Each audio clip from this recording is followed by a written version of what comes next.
HSC পরীক্ষা 2025 পেতে পারে অটো পাস অথবা তাদের 1 মাস পরীক্ষা কিন্তু পিছাতে পারে। সেই বিষয়ে শিক্ষা অধিদপ্তরের বা শিক্ষা উপদেষ্টার কি নির্দেশাবলী সে সম্পর্কিত তোমাদের সকল কিছু প্রুফ সহ দেখাচ্ছে।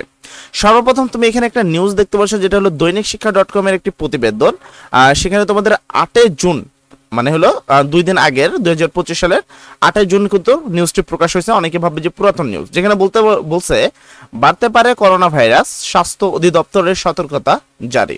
তারপর আমি তোমাকে আরেকটা দেখাবো, যেটা হলো jognews24.com, যেখানে আমি যদি একটু নিচে আসে তো এখানে দেখো 10 তারিখের একটি নিউজ, অর্থাৎ আজকের একটি নিউজ রয়েছে।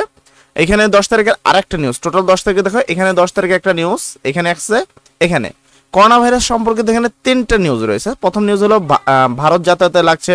তো আমি একটু আগে ডিটেইলিং বলে নিচ্ছি, তারপরে আমি তোমাদের বিষয়টা আসি। তো এখানে কিন্তু করোনা ভাইরাস বিষয়ে কিন্তু এখানে একটা নিউজ প্রকাশ করেছে। তারপরে তুমি যদি যাও আরটিভিতে, যদি দেখো আরটিভিতে 2 জুন এই সম্পর্কিত কিন্তু একটা নিউজ প্রকাশ করা হয়েছে।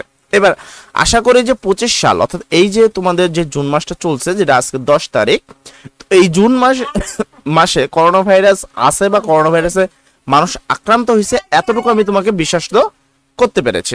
এবার কথা হলো করোনা ভাইরাস হলে এইচএসসি পরীক্ষা 2025 এর কি কি লাভ হতে পারে।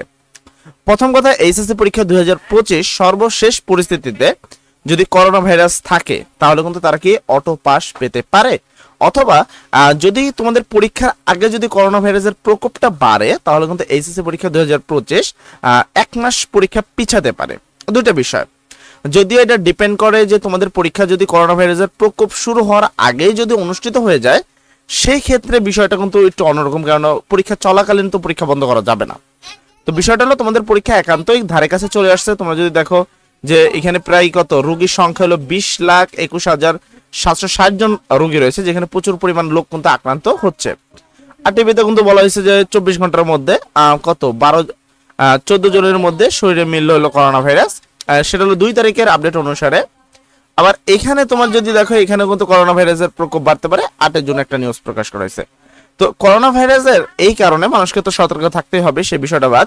2025 সালে করোনা ভাইরাস প্রকোপ এসে সর্বশেষ কিন্তু 2020 সালে করোনা ভাইরাস প্রকোপ প্রথমবার দেখা দিয়েছে।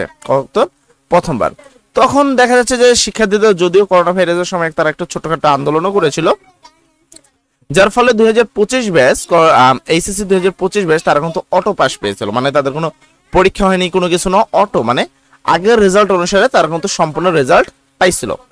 এবার কথা হলো তোমাদের পরীক্ষাতে একান্তই কাছে চলে আসছে, পরীক্ষা কি একবারেই কাছে চলে আসছে। এখন এই পরীক্ষা তোমাদের শেষ পর্যন্ত পরীক্ষার আগে যদি করোনা ভাইরাস প্রকোপ বাড়ে, শুধু তখনই কিন্তু তোমরা পরীক্ষা কি করতে পারো, অটো পাস পেতে পারো, অথবা পরীক্ষা পিছানোর জন্য কিন্তু তোমাকে কিছু মানুষকে তো কিছু নিতে হয়, তাই না। এখন যদিও প্রিভিয়াস অনেকগুলো আন্দোলনের কথা কিন্তু হচ্ছিল যে আন্দোলন হবে, কিন্তু আন্দোলন কিন্তু হয়নি, বা তারা একটা ডেট দেওয়ার পরে কিন্তু আন্দোলন করেনি।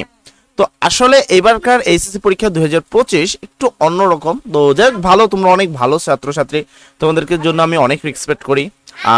তো করোনা ভাইরাসের কারণে তো একটা শিক্ষার্থী বর্তমান 2025 ব্যাচ হয় অটো পাস পাবে, আর যদি অটো পাস এইচএসসি 2025 না পায় তাহলে এইচএসসি 2026 পাবে, কেননা করোনার প্রকোপ তো বাড়তে পারে। যদি স্বাস্থ্য শরীরে সবকিছু ঠিক হয়ে যায় ইনশাল্লাহ, তাহলে এই বিষয়টা নিয়ে আর কোনো বাড়াবাড়ি হবে না। তবে আমি তোমাদেরকে বলবো এইচএসসি পরীক্ষা 2025-কে অবশ্যই পরীক্ষার প্রিপারেশন নিতে, যেহেতু কিছুদিনের মধ্যেই তোমাদের পরীক্ষা অনুষ্ঠিত হবে। তো এই বিষয়টা নিয়ে একটু সতর্ক থাকতে হবে, এবং করোনা ভাইরাসের প্রকোপ বাড়বে কিনা দেশে এই বিষয় নিয়ে আসলে সর্বশেষ আপডেটকে সেগুলো যদি আমরা জানাবো তোমাদেরকে, এবং তোমাদের যে সাজেশনগুলো দেওয়া হচ্ছে, যে ক্লাসগুলো নেওয়া হচ্ছে, সেই ক্লাসগুলো করে আশা করি তোমরা একটা ভালো একটা রেজাল্ট করতে পারবে। যাক, সবাই ভালো থাকবা, সবার জন্য দোয়া করি। আসসালামু আলাইকুম।